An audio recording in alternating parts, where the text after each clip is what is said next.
All right, well, what the heck is Montepulciano anyway? All right, welcome back to Drinking It In. I'm your host, Chris Casara, and we are here to help you know more and drink better. Today we're talking about Montepulciano wine.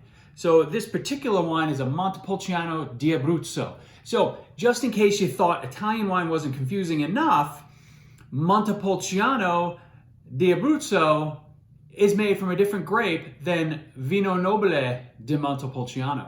Keep that in mind. We'll do an episode of that pretty soon. But this is a Montepulciano di Abruzzo, and it's the Montepulciano grape. So let's pour.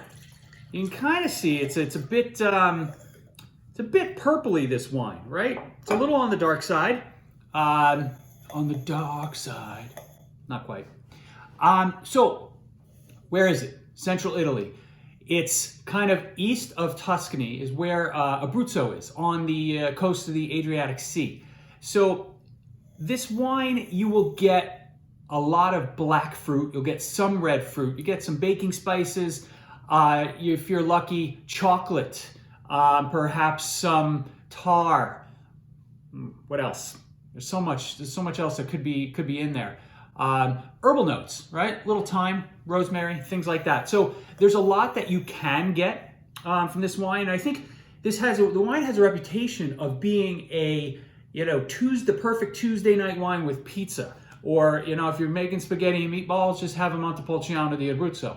And you wouldn't be wrong in thinking that. But, some of the wines that are being made today are more serious. They have more depth, and they can, they're better than you remember. If you remember what Montepulciano wines were 15 years ago.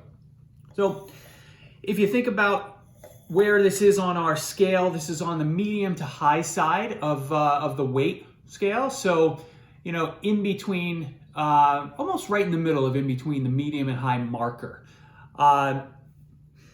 This has also medium to high acid. So if you combine that good size weight with the good acid, you're gonna do well with pizza and burgers and barbecue and meatloaf and mac and cheese.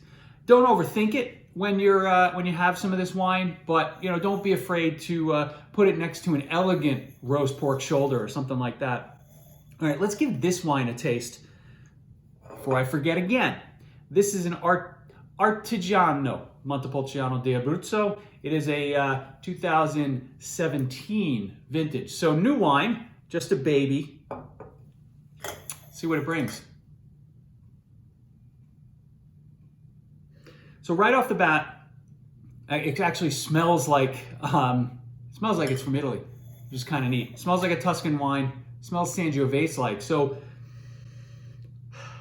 I'm getting some nice earthy notes. It's more like topsoil than anything else, right? Nothing stinky in here, but earthy. The fruit is black, not red. So think blackberries and plums. So blackberries, plums, some dirt. Mash it up, and that herbal quality is there. I can't pinpoint the herb, but there's some savory herbs in here. Let's give it a taste.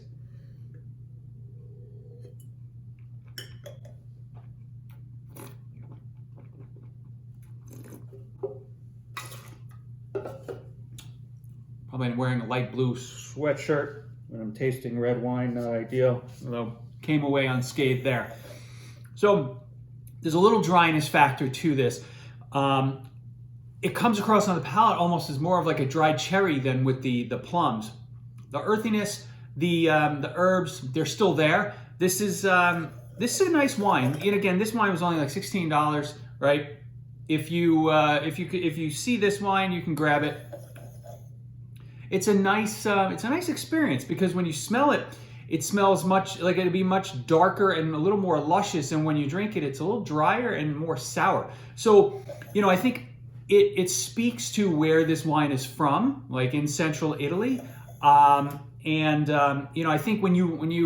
if you're not familiar with the Montepulciano, you can say, if you like a Sangiovese wine, if you like Chianti, if you like, Brunello's or Rosso di Montalcino. See, I even get confused. You're going to like a Montepulciano. If you like Merlot, you're going to like a Montepulciano. And we've talked about how you need to be liking Merlot. I'm a little fired up about this wine. I don't know if you can tell. I'm a little more energetic than usual. So,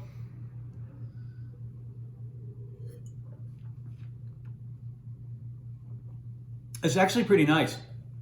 Again, a touch on the dry side, right? I'm not a guy who loves dry wines, but it's not overly dry. So it's just a little bit of dry factor that kind of comes in at the end, pulls it away. So the finish doesn't last as long as I would like, but still, it's a perfect Tuesday night pizza wine.